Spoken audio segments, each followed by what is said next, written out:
Bueno, primero que nada, antes de comenzar con este video, quiero pedir una pequeña disculpa por dejar tan abandonado el canal. Las razones pues son principalmente el trabajo y otra cosa pues mi propia salud, porque pues lamentablemente tengo que cuidarme a mí también. Entonces disfruten del video y espero que les guste tanto como a mí me gusta hacer esto. ¿Qué ha habido, raza? ¿Cómo están? Mi nombre es Viru y en esta ocasión les traigo la tercera parte del iceberg del viejo oeste, donde nos adentraremos en el mundo criminal y los eventos más famosos que acontecieron durante el periodo que el oeste americano estaba en medio de una expansión sin ley. Sin más que agregar, comenzamos.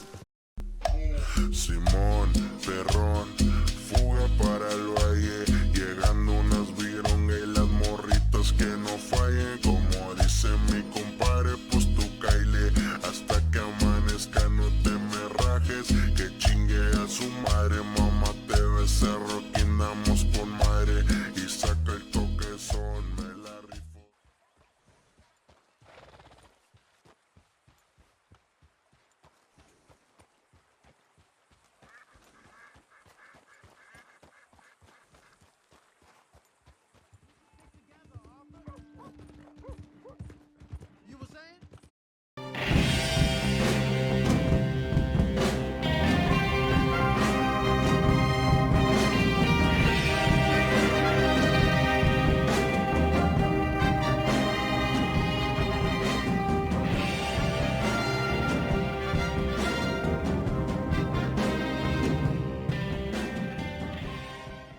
Butch Cassidy, cuyo verdadero nombre era Robert Leroy Parker, fue un famoso forajido estadounidense del viejo oeste. Junto a su socio Harry Alonso Longabaugh, conocido como el Sundance Kid, lideró la banda de asaltantes llamada Wild Bunch. Después de una serie de atracos en los Estados Unidos, Butch y Sundance decidieron huir a Sudamérica para escapar de la persecución de las autoridades estadounidenses. En 1901, Cassidy, Sundance y la pareja de este último, Etta Place, se establecieron en Argentina, específicamente en la región de Cholila, en la Patagonia.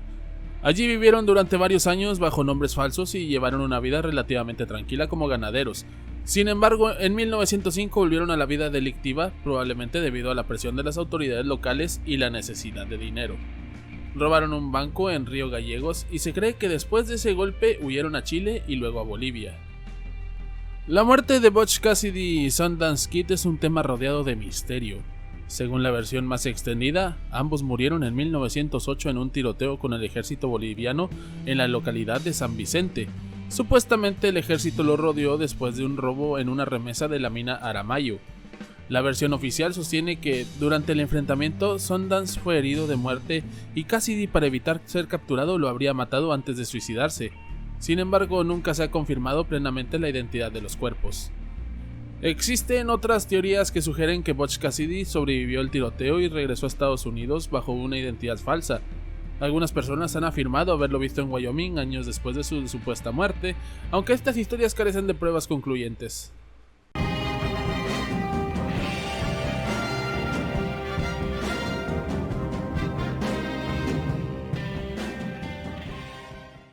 Billy the Kid, cuyo verdadero nombre era Henry McCarthy, también conocido como William H. Bonney, es uno de los forajidos más legendarios del viejo oeste.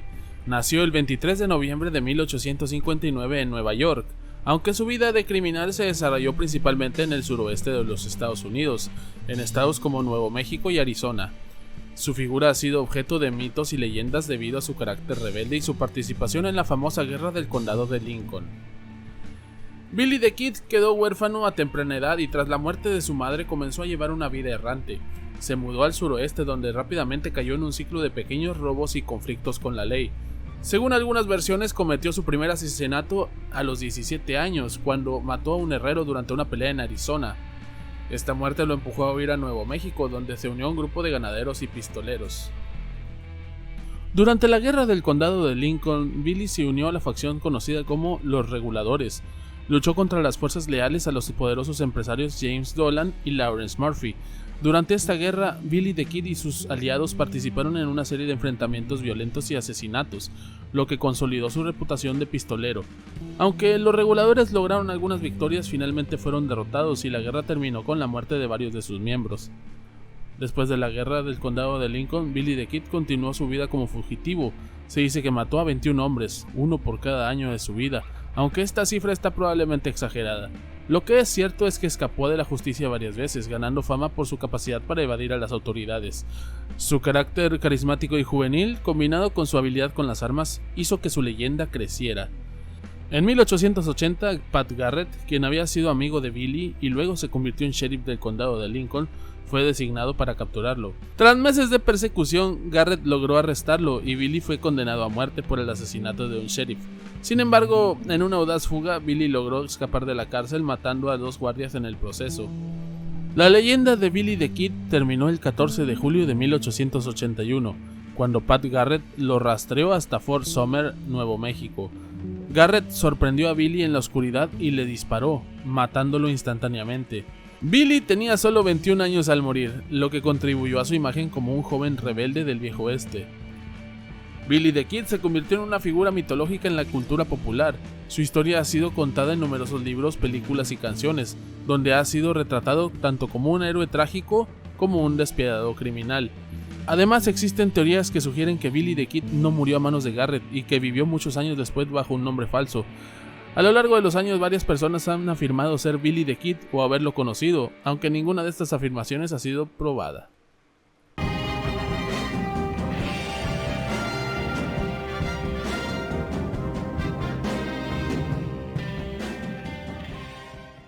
Jerónimo, cuyo nombre apache era Goyate, que significa el que bosteza, fue un célebre líder chamán de la tribu apache Chiricahua.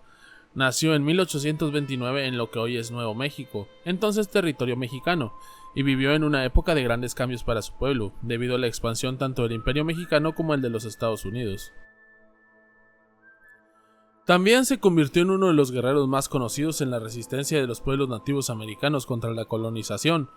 Jerónimo nació en una familia de apaches Chiricahua, una de las tribus más aguerridas del suroeste. A temprana edad demostró ser un guerrero valiente y hábil.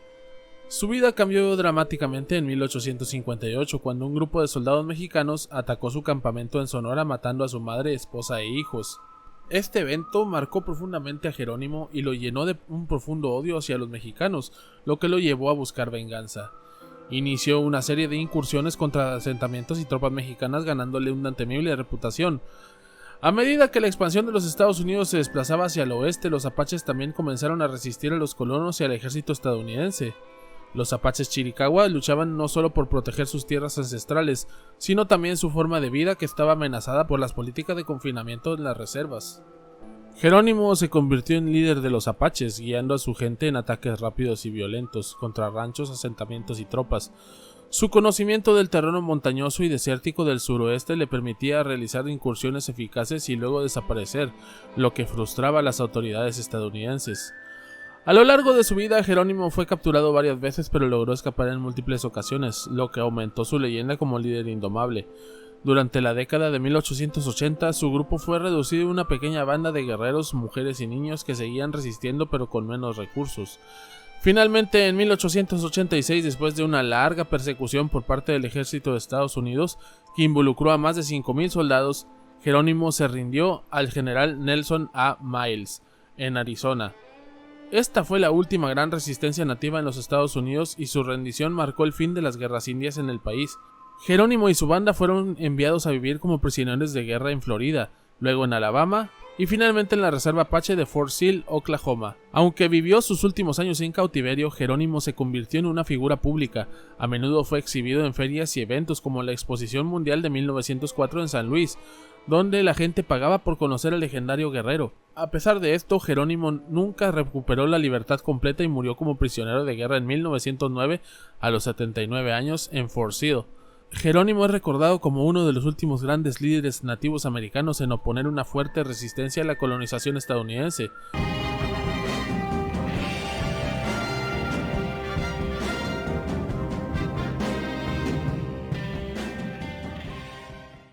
La banda de los Dalton fue un grupo de forajidos que operó en el viejo oeste estadounidense durante la década de 1890.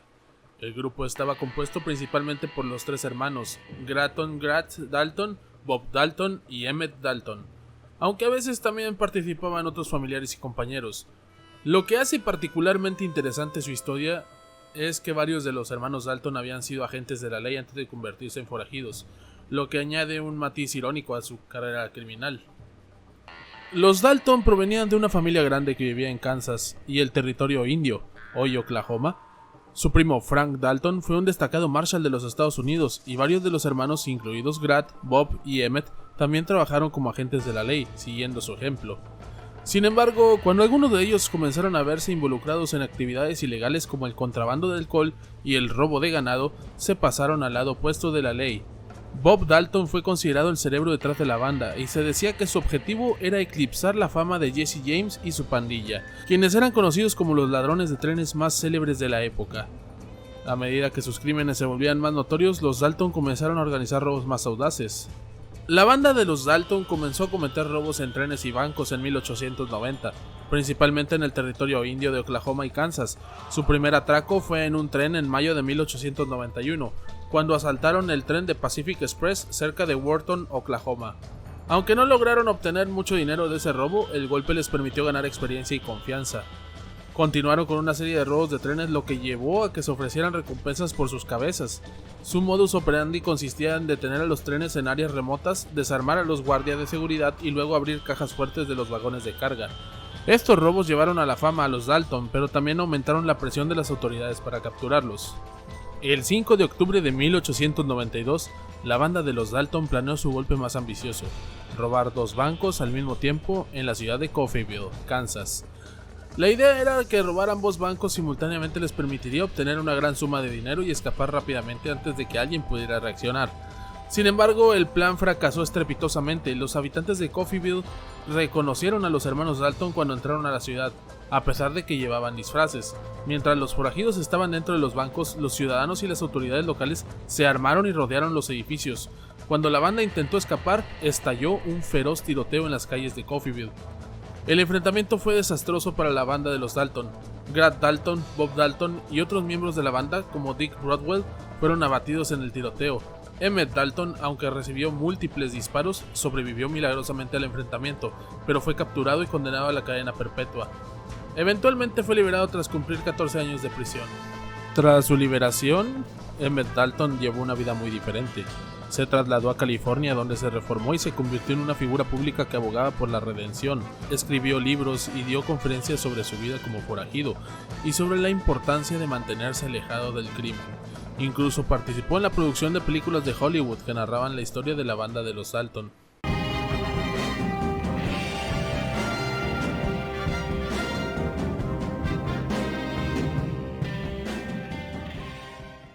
Jesse James es uno de los forajidos más famosos y legendarios del viejo oeste estadounidense.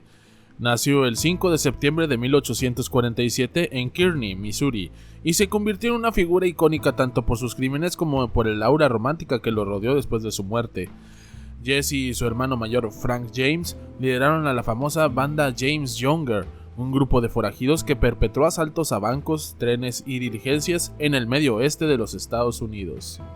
Jesse y Frank James crecieron en una familia pro-confederada en Missouri, un estado que estaba profundamente dividido durante la Guerra Civil estadounidense.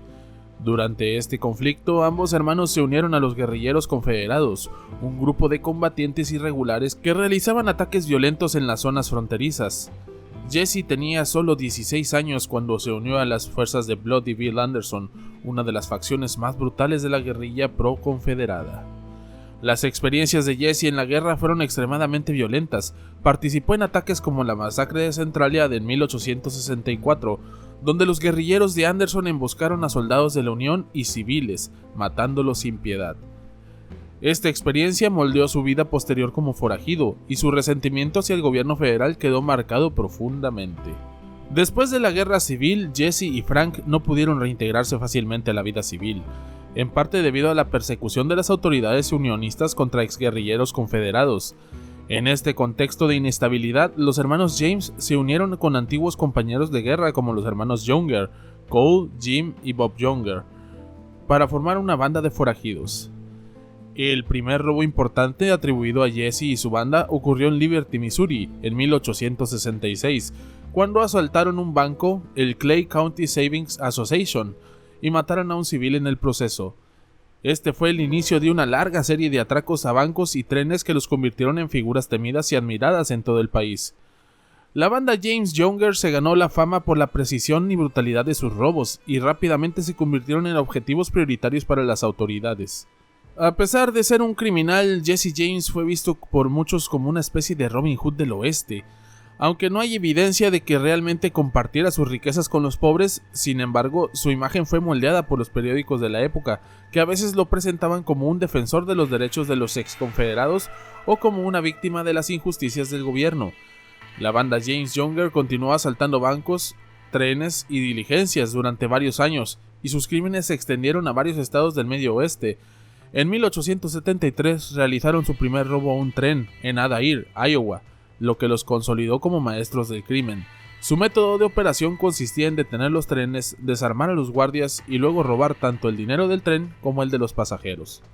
El evento que marcó el principio del fin de la banda James Younger ocurrió en Northfield, Minnesota, en 1876. La banda intentó asaltar el First National Bank de Northfield, pero los ciudadanos del pueblo se resistieron violentamente, lo que provocó un tiroteo masivo. 2 miembros de la banda fueron abatidos y los hermanos Younger fueron capturados. Jesse y Frank James lograron escapar, pero el incidente puso fin a la banda tal como se conocía. Después de Northfield, Jesse y Frank regresaron a Missouri y trataron de llevar una vida más tranquila, pero Jesse pronto formó una nueva banda de forajidos. Sin embargo, la presión de las autoridades y la desconfianza entre sus nuevos compañeros hicieron que este periodo fuera mucho más peligroso y precario para él. En 1881, Jesse y su familia se mudaron a St. Joseph, Missouri, bajo el nombre falso de Thomas Howard. Pero las autoridades y otros bandidos sabían que Jesse estaba en la mira. La recompensa por su captura era alta y varios de sus asociados estaban dispuestos a traicionarlo por dinero. El 3 de abril de 1882, Jesse fue asesinado por Robert Ford, un miembro de su propia banda. Robert Ford y su hermano Charlie habían sido reclutados por el gobernador de Missouri para entregar a Jesse. En un acto de traición, Robert Ford le disparó a Jesse en la nuca mientras este colgaba un cuadro en su casa. Jesse, de 34 años, fue asesinado de manera inesperada y su muerte se convirtió en un evento mediático nacional. Después del asesinato, Robert Ford fue inicialmente visto como un héroe, pero pronto se le empezó a considerar como un cobarde por haber matado a Jesse de manera traicionera. La leyenda de Jesse James creció después de su muerte, alimentada por libros, canciones y relatos que lo retrataban como un símbolo de resistencia contra el poder y la autoridad.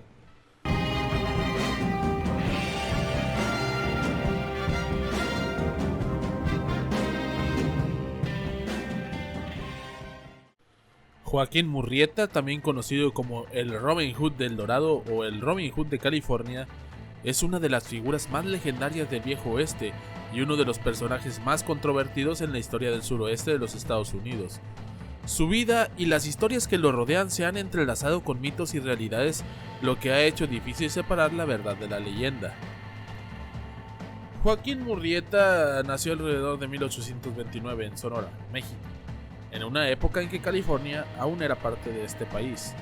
Tras la Guerra México-estadounidense y la posterior anexión de California por parte de Estados Unidos en 1848, Murrieta, como muchos otros mexicanos, se enfrentó a un cambio abrupto en su entorno social y político. Tras el descubrimiento de oro en California en 1848, miles de buscadores de oro de todo el mundo, incluidos muchos mexicanos, llegaron a la región en busca de fortuna. Murrieta se trasladó a California con su esposa Rosa y su hermano, en busca de una nueva vida durante la fiebre del oro. Sin embargo, la experiencia en California fue brutal para muchos mexicanos, que enfrentaron discriminación racial, persecución y violencia por parte de los colonos anglosajones.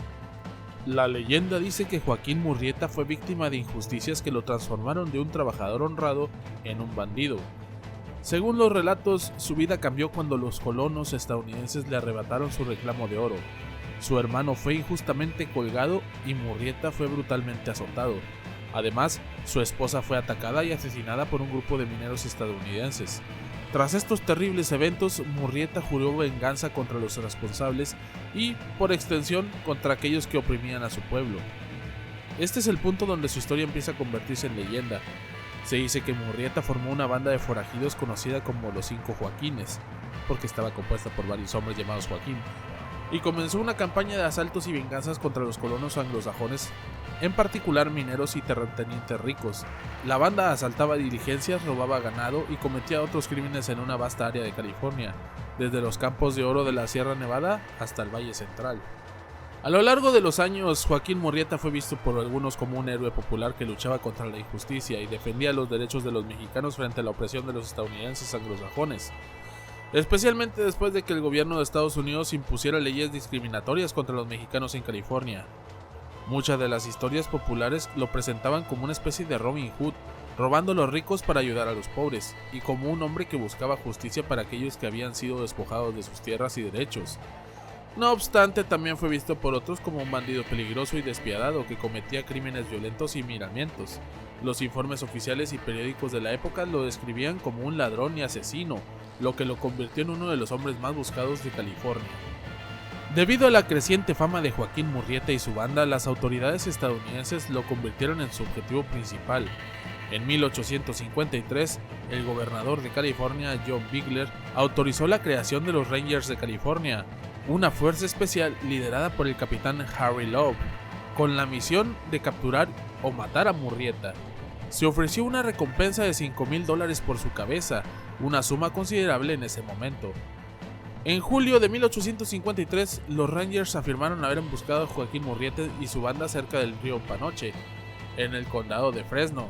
Después de un tiroteo, los Rangers dijeron haber matado a Murrieta y a uno de sus hombres, conocido como Tres Dedos, debido a una malformación en su mano. Los Rangers cortaron la cabeza de Murrieta y la mano de Tres Dedos como prueba de su victoria, y llevaron estos trofeos a mostrar por todo California para cobrar la recompensa. La cabeza de Murrieta fue exhibida en frascos llenos de alcohol en varias ciudades para convencer a la población de que el famoso bandido había sido derrotado. Sin embargo, muchos de los seguidores y simpatizantes de Murrieta no creyeron que realmente hubiera sido él quien murió en esa emboscada. La duda sobre su muerte contribuyó a que el mito creciera aún más. Joaquín Murrieta ha inspirado canciones, películas, novelas y cómics.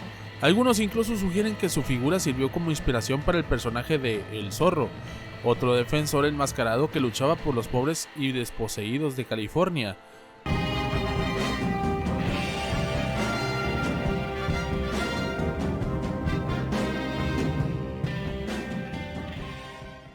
Buzz Reeves es una figura fascinante del viejo oeste, conocido por ser uno de los primeros marshals negros en la historia de los Estados Unidos. Su vida y carrera, que han inspirado a muchas historias y leyendas, muestran a un hombre de gran habilidad, valentía y dedicación al cumplimiento de la ley en un periodo turbulento de la historia del país. Buzz Reeves nació en 1838 en el condado Crawford, Arkansas, como esclavo en la plantación del político llamado William S. Reeves. Durante su juventud, Buzz fue llevado por su amo al entonces territorio indio, actual Oklahoma, lo que más tarde desempeñaría un papel importante en su vida como oficial de la ley. Se dice que durante la Guerra Civil, Buzz escapó de la esclavitud tras una discusión con su amo y huyó a territorio indio, donde vivió entre las tribus Cherokee, Creek y Seminole. Allí aprendió a hablar varios idiomas nativos y se familiarizó con las costumbres locales. En 1865, tras la Guerra Civil y la emancipación de los esclavos, Buzz Reeves regresó a Arkansas como un hombre libre. Se trasladó luego a Texas, donde vivió como agricultor y vaquero, ganando fama por sus habilidades como tirador y conocedor del terreno. En 1875, el juez federal Isaac Parker, conocido como el juez de la horca por sus severas sentencias, lo nombró Deputy U.S. Marshal para el Distrito Occidental de Arkansas, que incluía el peligroso y vasto territorio indio. Este territorio era conocido por ser un refugio para forajidos y delincuentes que huían de la justicia, por lo que se requerían oficiales con valentía y conocimiento del terreno para capturarlos. Reeves fue uno de los primeros afroamericanos en desempeñar este papel, y a lo largo de su carrera de más de 30 años se le atribuye la captura de más de 3,000 delincuentes. Reeves nunca recibió una herida grave a pesar de lo peligroso de su trabajo, lo que le otorgó una reputación casi mítica. Era conocido por ser un tirador excepcional y un maestro en el uso de armas de fuego, pero también por ser un estratega inteligente. A menudo usaba disfraces y astutas tácticas para capturar a los criminales. En muchas ocasiones se hacía pasar por un vagabundo o un criminal, él mismo, para infiltrarse en los grupos de delincuentes o acercarse lo suficiente a ellos para atraparlos. Este enfoque le permitió sorprender a muchos de los forajidos más escurridizos del territorio. Aparte de sus habilidades físicas, Reeves también hablaba varias lenguas nativas, lo que le permitió comunicarse y negociar con las tribus indígenas. Esto le daba una ventaja significativa sobre otros marshals que no conocían el terreno o las culturas locales. Ser afroamericano en el viejo oeste presentaba desafíos únicos, especialmente en un rol de autoridad. Reeves tuvo que enfrentarse al racismo y la discriminación mientras desempeñaba su trabajo. Sin embargo, se ganó el respeto tanto de sus compañeros como de los criminales a los que perseguía, debido a su habilidad, profesionalismo y dedicación. Una de las historias más impactantes sobre Reeves es que, a pesar de su sentido del deber, no dejó que los lazos personales interfirieran con su trabajo. Se dice que una vez arrestó a su propio hijo, Bernie, por el asesinato de su esposa.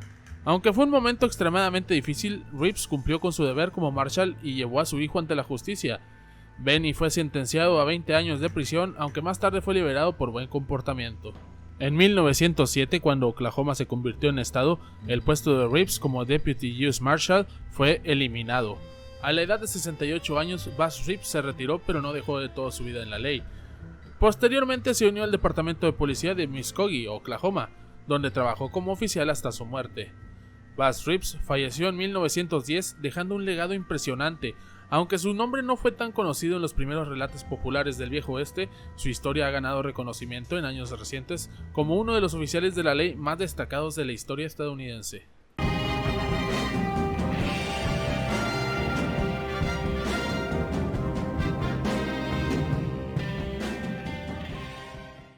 Wild Bill Hickok, cuyo nombre real era James Butler Hickok, fue una de las figuras más legendarias del viejo oeste estadounidense. Nació el 27 de mayo de 1837 en Homer, Illinois, y a lo largo de su vida se destacó como pistolero, scout del ejército y agente de la ley y jugador profesional. Su vida estuvo llena de aventuras y hazañas que lo convirtieron en uno de los personajes más famosos del oeste, aunque su leyenda se mezcló con mitos debido a los relatos sensacionalistas de la época. Wild Bill nació en una familia de granjeros abolicionistas y desde joven mostró habilidades excepcionales con las armas.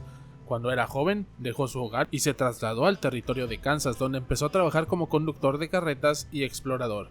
Fue en este periodo cuando se involucró con los primeros conflictos armados, defendiendo a colonos abolicionistas en la sangrienta disputa sobre si Kansas sería un estado libre o esclavista.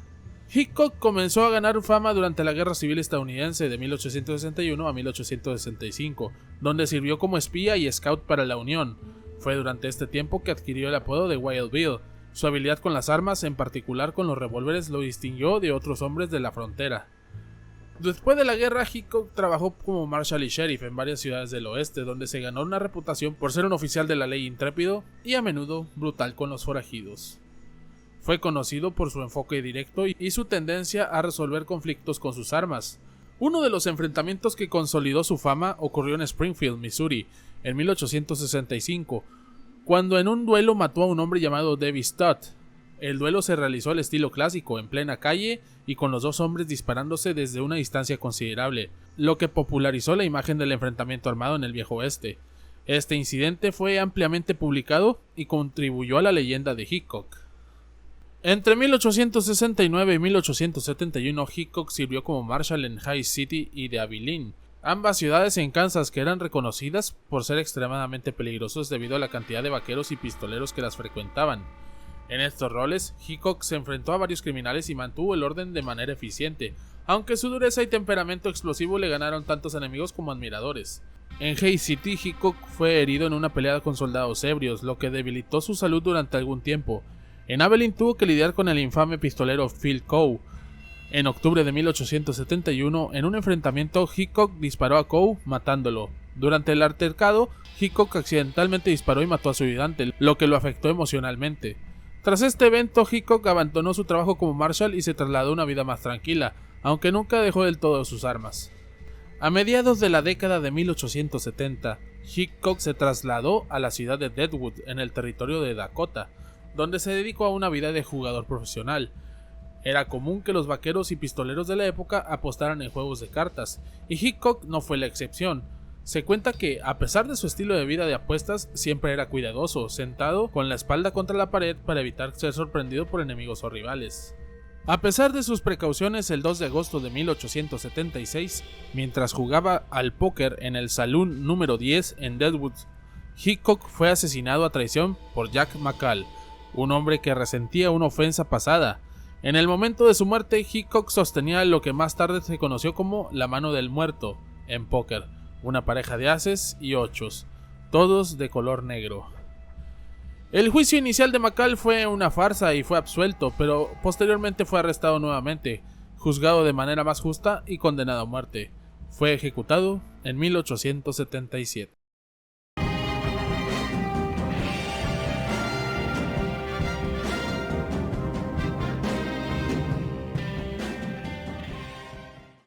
Heraclio Bernal fue un destacado bandolero revolucionario y líder guerrillero mexicano que operó principalmente en el estado de Sinaloa durante la segunda mitad del siglo XIX.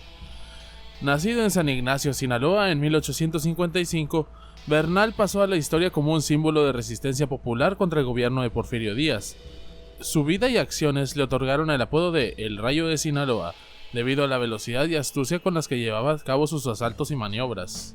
Heraclio Bernal nació en una familia de clase trabajadora y desde joven se vio involucrado en trabajos de minería, una actividad importante en la región. Fue minero en Real de San Dimas, en el estado de Durango, y según algunos relatos, un incidente en una mina fue lo que lo llevó a convertirse en un proscrito. Se cuenta que Bernal fue acusado injustamente de robar plata de una mina en la que trabajaba, lo que lo llevó a huir y comenzar su vida de bandolero.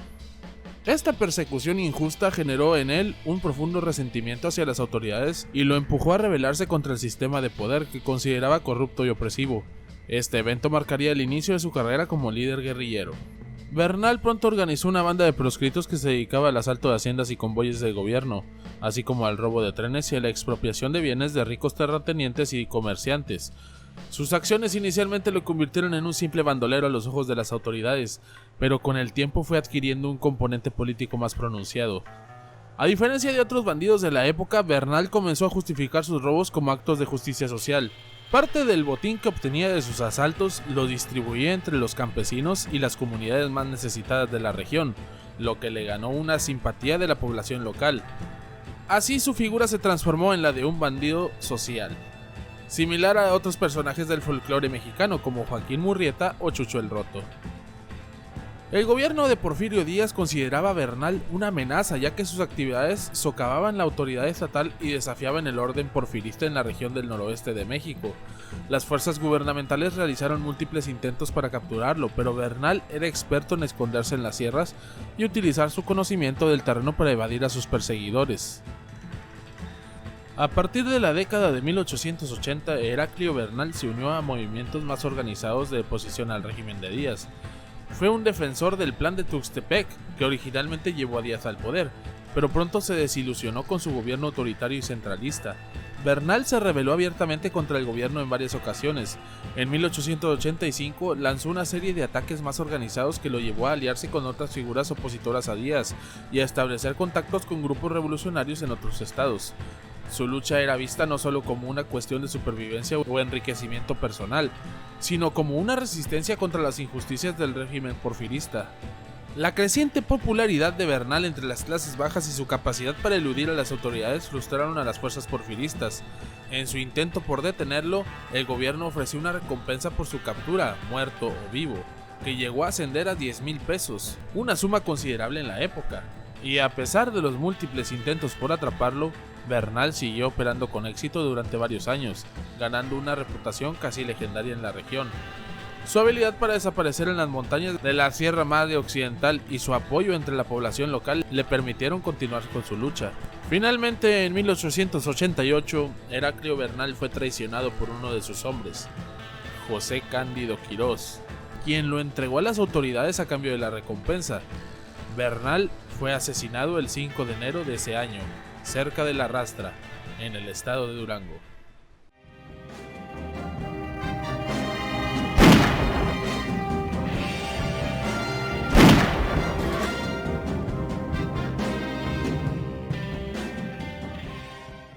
Doc Holliday fue un famoso dentista, jugador y forajido estadounidense del Viejo Oeste, conocido por su vida aventurera y su amistad con otros personajes legendarios como Wyatt Earp. Nació como John Henry Holiday el 14 de agosto de 1851 en Griffin, Georgia, y se convirtió en una figura emblemática del oeste americano, especialmente asociado con el famoso tiroteo en el OK Corral en Tombstone, Arizona. Doc Holliday era un hombre educado, se graduó de la Universidad de Pensilvania como dentista. Sin embargo, tras ser diagnosticado con tuberculosis en 1870, decidió mudarse al oeste, donde se creía que el clima seco podría ayudar a la salud. A pesar de su formación profesional, encontró más éxito y atractivo en el juego y en el mundo del póker que en su carrera como dentista. Holiday se trasladó a varios lugares en el oeste, como Dallas y Denver, donde se ganó la reputación de ser un jugador hábil. En estas ciudades se vio envuelto en diversos conflictos, lo que alimentó su fama de hombre peligroso y adversario temido en los salones. A lo largo de su vida participó en varios tiroteos y se le atribuyeron múltiples muertes, aunque algunos de estos relatos pueden haber sido exagerados con el tiempo. El evento más célebre en la vida de Holiday fue el tiroteo del OK Corral, ocurrido el 26 de octubre de 1881. En este enfrentamiento, Holiday, Wyatt Earp y sus hermanos se enfrentaron a los Cowboys, resultando en la muerte de varios miembros de la banda. Aunque Holiday no era un agente del orden, se unió a Earp y su grupo en la confrontación, defendiendo lo que consideraba un acto de justicia ante el acoso que sufrían. Después del tiroteo en el OK Corral, Holiday se convirtió en un fugitivo y tras varios años de vida errante se trasladó a Glenwood Springs, Colorado, donde recibió tratamiento para su tuberculosis. Murió el 8 de noviembre de 1887 a la edad de 36 años. La figura de Doc Holliday ha sido romantizada en la cultura popular a través de películas, libros y leyendas. Se le retrata como un personaje carismático, astuto y peligroso que vivió en una vida llena de riesgos y en un tiempo de caos y violencia. Su historia sigue fascinando a muchos, convirtiéndolo en uno de los íconos más representativos del viejo oeste.